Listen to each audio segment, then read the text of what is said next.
nyakubahwa Minisitiri w'Urubyiruko n'iterambere ry'ubuhanzi, mukaba n'umushyitsi mukuru wacu muri iki gikorwa gikomeye, banyakubahwa banyamuryango ba Unity Club Intwararumuri, banyakubahwa abayobozi b'uturere twa Nyabihu ndetse na Rubavu, banyakubahwa ba Vice Mayors bo mu karere ka Musanze banatwakiriye, bagenzi banjye n'abakozi dukorana muri komisiyo y'igihugu yo gusezerera no gusubiza mu buzima busanzwe abari abasirikari, bashyitsi bahire batandukanye mwaje kudutera iteka uyu munsi, bagenerwabikorwa ba komisiyo mwaramutse.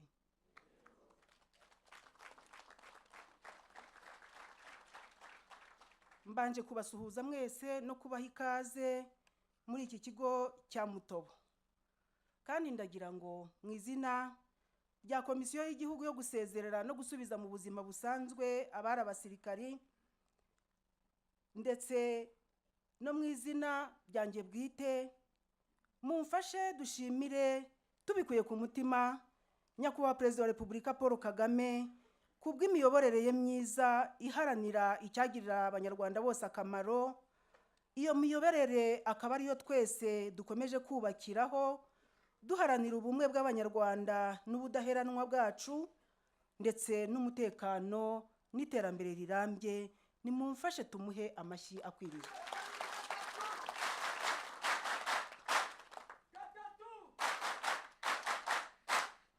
Mumfashe kandi dushimire cyane nyakubahwa First Lady Madame Jeannette Kagame, akaba n'umuyobozi mukuru w'umuryango Unity Club Intwararumuri, ku ruhare rwe mu kubaka imitima y'abanyarwanda, kubabanisha no kubagarurira icyizere cyo kubaho mu gihugu, akabikora neza n'ubumuntu budasanzwe.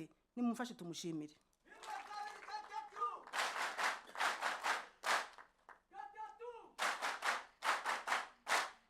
Bavandimwe mwese, Intwararumuri zaje kudusura n'abandi bavandimwe muri hano, mbahaye ikaze hano muri iki kigo cya Mutobo, ahakirirwa hakanatangirwa amasomo ategura abavuye mu mitwe yitwaje intwaro gusubira mu buzima busanzwe. Turabashimiye kandi tunejejwe cyane no kwakira iyi nama nyunguranabitekerezo no kuba ndetse Unity Club Intwararumuri yarahisemo ko iyo nama ibera muri iki kigo. Kuri twebwe n'inkunga ikomeye muduteye, kuko ibiganiro ndetse n'ubutumwa buri butangirwe muri iyi nama buri budufashe nka komisiyo mu kugera ku nshingano zacu. Nyakubahwa mushyitsi mukuru, Intwararumuri, bavandimwe muri hano, uyu munsi muri iki kigo munyemerere mbabwire uko duhagaze uyu munsi. Uyu munsi ducumbikiye abahoze muri FDLR 682, bakaba bagize icyiciro cya 77.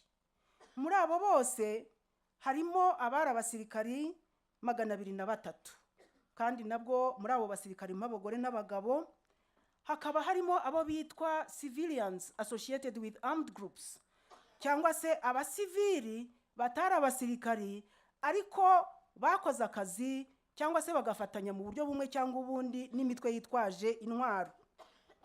Hakabamo kandi muri abo basivilians nabo habamo abagore n'abagabo. Dufite nanone abo twita child soldiers, cyangwa se abana bahoze mu mitwe yitwaje intwaro. Uyu munsi dufite 37, ndavuga iki cyiciro kiri hano, harimo umukobwa umwe n'abahungu 36, ariko tukagira n'abagize imiryango yabo bose twavuze, uretse abo bana wenda batarashaka. Abagize imiryango ni 383, harimo n'abariya bana mwabonye, ariko hakaba harimo n'abagore n'abagabo. Aba bose kandi ndi kubabwira biyongera ku bamaze gusezererwa cyangwa se bamaze gusezererwa guhera muri 2001, dore ko ari nabwo twahawe inshingano yo kwakira no gusezerera abaturutse mu mitwe yitwaje intwaro. Aba tumaze gusezera rero baturutse mu mitwe bangana n'ibihumbi 12,714 bakaba barahoze mu mitwe yitwaje intwaro. Babana navuze bari hano 37 nabo bariyongera ku bandi 1,092 banyuze hano guhabwa amahugurwa kuko nabo babaga muri FDLR. Muri abo bose rero abandi kuvuga cyane cyane iki cyiciro 99% n'urubyiruko kandi rwavukiye muri Kongo, bakaba banakomoka ku miryango irimo bamwe mu babyeyi bari mu mutwe wa FDLR. Ikindi nifuza kubamenyesha nuko bishingiye ku nshingano komisiyo twahawe kuva mu mwaka w'1997 tumaze gusezerera no gusubiza mu buzima busanzwe abari abasirikari bose hamwe 72,109. Muri bo hakaba harimo n'abamugariye ku rugamba rwo kubohora igihugu kiza dufite ubu ngubu twitaho cyangwa se dukurikirana umunsi ku munsi. Urugero mubonye hariya rurivugira abantu bose nyakubahwa Perezida wa Repubulika yaravuze ati ntimuvangure, baba bahoze bari muri RPA, baba abahoze muri Exfar, baba bahoze mu mitwe cyangwa se abari gutahuka bari bayirimo. Iki cyonyine kubona bose tubashinzwe n'ubudasa mu miyoborere myiza y'u Rwanda, aho usanga ingabo zararwanaga zaje guhurizwa mu gisirikari kimwe kandi bakaba bafatanya no kurinda ubusugire bw'igihugu nta mususu. Mumfashe dushimire nyakubahwa Perezida wa Repubulika.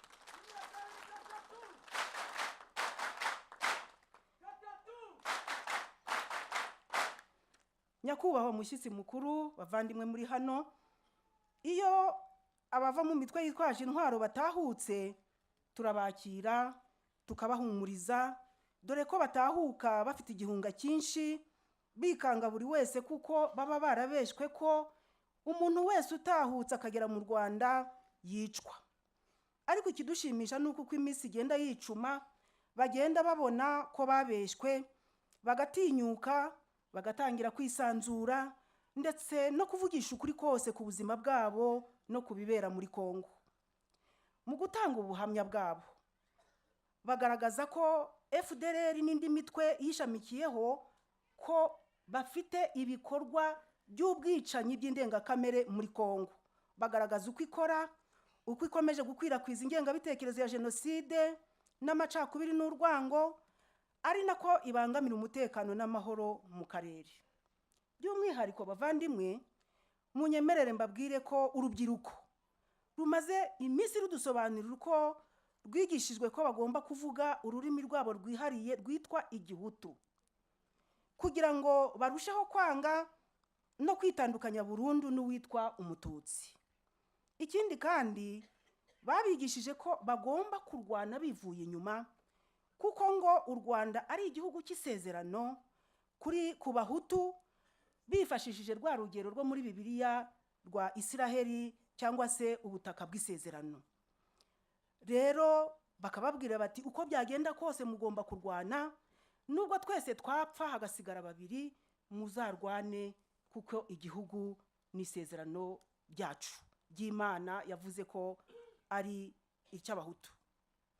Nyakubahwa mushyitsi mukuru, ariko twebwe nk'abagize komisiyo hagamijwe kugarura abantu mu Rwanda no kugarura u Rwanda muri bo, twebwe nka komisiyo tubafasha kwitandukanya n'ibyo byose, bakagarura umutima n'intekerezo mu Rwanda baba bamaze igihe barateye umugongo. Bigishwa amateka nyakuri kandi bakerekwa n'ibimenyetso by'ukuri birushaho gutuma basobanukirwa neza amateka y'u Rwanda, by'umwihariko amateka ya jenoside yakorewe Abatutsi ndetse n'ingengabitekerezo yayibanjirije kandi nahemberwa ubu ngubu.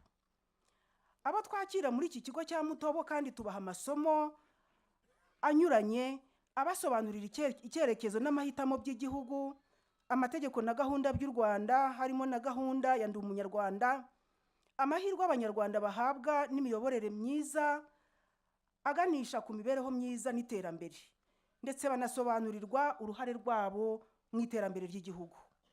Ariko komisiyo ntiyagera ku ntego zayo yonyine, ni nayo mpamvu twishimira ubufatanye bw'inzego zitandukanye, zaba iza leta, iz'abikorera, amadini n'amatorero, ndetse n'itangazamakuru, kuko uruhare rwanyu mwese nirwo rutuma twebwe dutera intambwe kandi tukagera kure.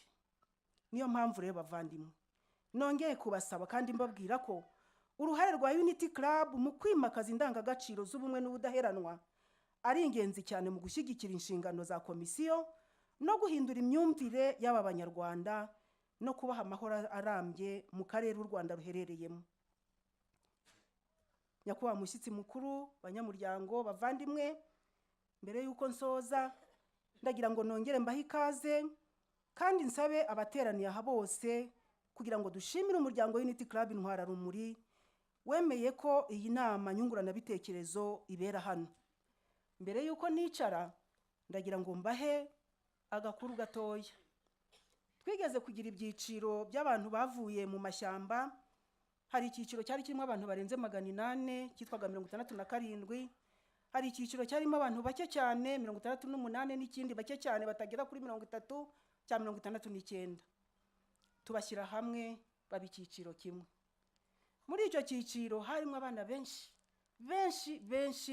ndavuga child soldiers, former child soldiers, cyangwa se abahoze mu mitwe yitwaje intwaro. Twabahaye amasomo. Tumaze kubaha amasomo, babana bavuye mu mitwe yitwaje intwaro bahindukirana ababyeyi babo, baravuga bati mwaratubeshye, nimuhaguruke mutubwire. Mwaratubwiraga ngo abatutsi birukanye abahutu muri iki gihugu, ngo niyo mpamvu abenshi twavukiye muri Kongo kubera ko mwirukanywe hano. Intambara irarota, baraduhuruza, center manager wa hano araduhuruza, tuza guhosha, ariko biduha icyitegererezo n'umukoro. Ni gute twasigasira aba bana? Bari abana bato, rubyiruko rwashutswe rukabwirwa amateka atariyo. Ni gute twafatanya twese kugira ngo abo bana ubwo bamaze kwibonera ukuri bakomeze muri iyo nzira? Imbaraga bakoresheje bashaka gusenya igihugu cyangwa se bagisenya, ahubwo bazikoreshe bacyubaka. Dufatanye rero, nagira ngo ne kwicara rwose ntababwiye icyo kintu, kandi biratanga icyizere ko inyigisho dutanga dufatanyije namwe mwese zirimo gutanga umusaruro. Uyu mwanya rero mwaduhaye kuri twe ntitwabona icyo tuwunganya, kuko Abanyarwanda n'isi muri rusange baramenya byinshi muri iyi nama.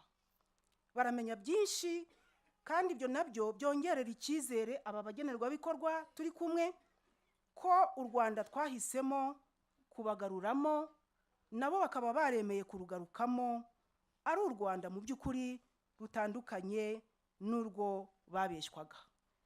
Ahasigaye mugubwe neza hano i Mutobo, muri wanyu. Nongere mbashimire kandi karibuni hapa Mutobo. Murakoze.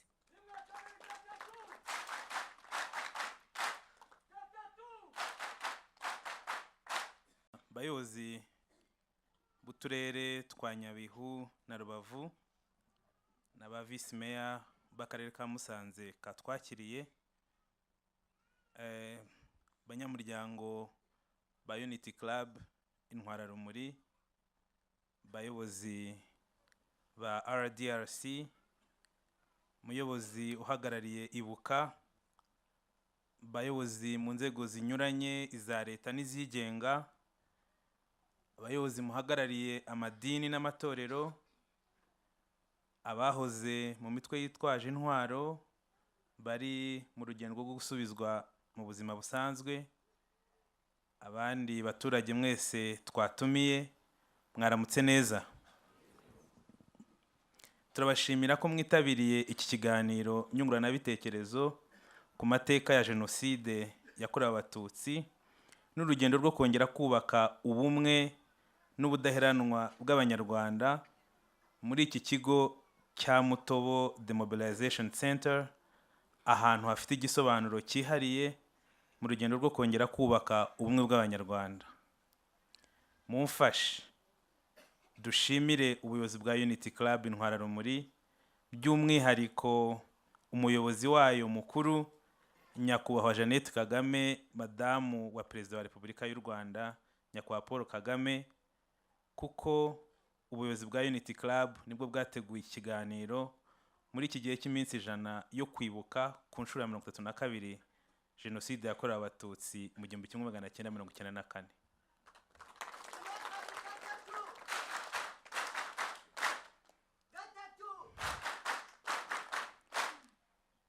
Ibiganiro bibera mu rubuga nkuru bifasha abanyuze muri aya mateka gutura umutwaro bikoreye, ariko n'ababandi badashaka ukuri cyangwa bakigoreka amateka yacu bakarushaho kuyumva no kuyasobanukirwa. Turashimira kandi Rwanda Demobilization and Reintegration Commission yatwakiriye ku ruhare rwayo rukomeye mu gushyira mu bikorwa politiki ya leta y'u Rwanda igamije kwakira, kwigisha no gusubiza mu buzima busanzwe abanyarwanda bava mu mitwe yitwaje intwaro kugira ngo bongere baba abaturage bazima bafite uruhare mu iterambere ry'igihugu cyabo. Nk'uko umuyobozi wa komisiyo abisobanuye neza, ikigo cya Mutobo ni ikimenyetso gifatika cy'amahitamo igihugu cyacu cyafashe nyuma Jenoside yakorewe Abatutsi. Ni gihamya y'uko u Rwanda rwahisemo kubaka aho gusenya, guhuza aho gutanya no guha amahirwe aho guheza. Nyuma y'urugamba rwo guhagarika Jenoside yakorewe Abatutsi no kubohora igihugu, guverinoma y'ubumwe yahisemo gushyira imbere ubumwe bw'abanyarwanda no kubaka igihugu gishingiye ku ndangagaciro z'ubwiyunge, ubutabera n'iterambere risangiwe. Hari abakomeje kwibaza impamvu igihugu gikomeje kwakira abanyarwanda baturuka mu mashyamba ya Kongo nyuma y'imyaka 32 Jenoside ihagaritswe. Ariko igisubizo kiroroshye. U Rwanda ntabwo rwareba abaturage barwo nk'abanzi, ahubwo rubabona nk'abanyagihugu babasha gutanga umusanzu mu kwiyubakira igihugu. Muri aba batahuka harimo abatwawe ari abana, abavukiye mu mashyamba, abamaze imyaka myinshi bigishwa ibinyoma ku gihugu cyabo. Hari kandi n'abakuze muri bo batazi cyangwa birengagiza nkana ukuri ku mateka y'u Rwanda. Mbese iki ni ikibazo, mbese ntibakwiye gutaha bakigishwa bagafatanya n'abandi mu rugamba rw'iterambere? Tubizi twese nk'abanyarwanda ko u Rwanda ari ingobyi iduhetse twese, ruhora rutegeye amaboko abana barwo, harimo n'abatatiye igihango cy'ubunyarwanda. Ibi nibyo budasa bwacu.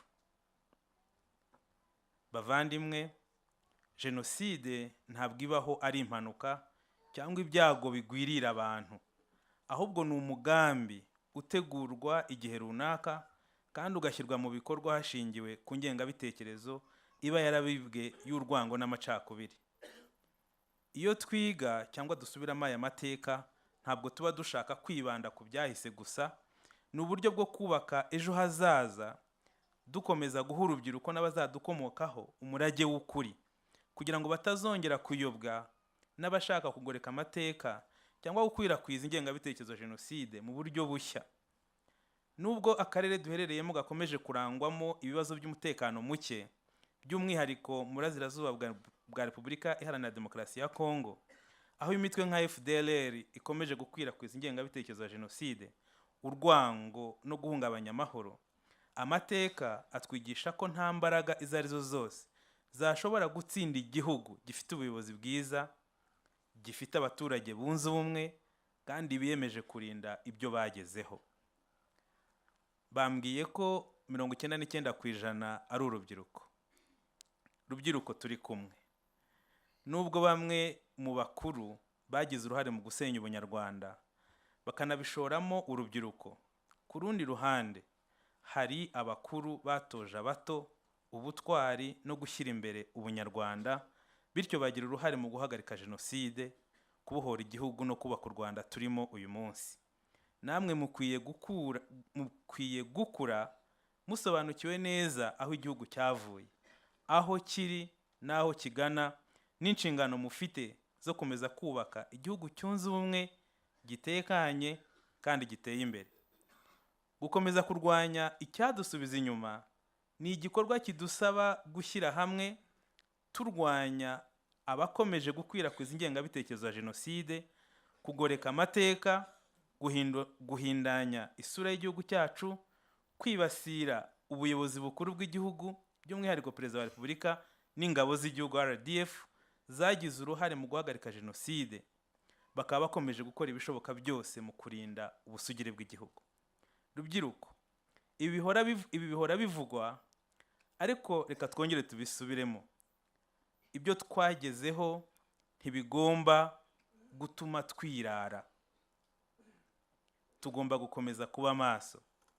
Tugomba gukomeza kurwanya ingengabitekerezo ya jenoside aho yaba iva hose. Nta wundi uzabidukorera, ni inshingano zacu twese. Mbere yo gusoza, reka nshimire abateguye iki kiganiro ku bwitange n'umurava biza gukoranwa, ndetse murabona nuko twakiriwe. Ndashaka kugira kandi nshimire abemeye kuza kuduha ibiganiro. Ndashimira kandi by'umwihariko abitandukanyije na FDLR n'indi mitwe yitwaje intwaro ifite intego yo guhungabanya umutekano w'igihugu. Mwarakoze kwitandukanya n'ingengabitekerezo mbi. Aya mahitamo mwakoze, kugira ngo twongere tubashimire mu by'ukuri ku cyemezo cyiza bafashe. Aya mahitamo mwakoze agendana n'inshingano mufite zo gufatanya n'abandi banyarwanda gutanga umusanzu wanyu mu kubaka ejo hanyu n'ah'igihugu. Ndifuza guhamagarira buri munyarwanda gukomeza kuba umurinzi w'ubumwe bwacu, umurinzi w'ukuri ku mateka yacu, n'umurinzi w'ibyagezweho. Dukomeze twubake u Rwanda ruzira jenoside, ruzira amacakubiri kandi ruzira urwango. U Rwanda twese twishimira kandi abazadukomokaho bazishimira kuragwa. Murakoze, tugire ibiganiro byiza. Mu burora kure bw'inzobere, mu isanzure ry'amakuru, mu bushorishori bw'ubushishozi.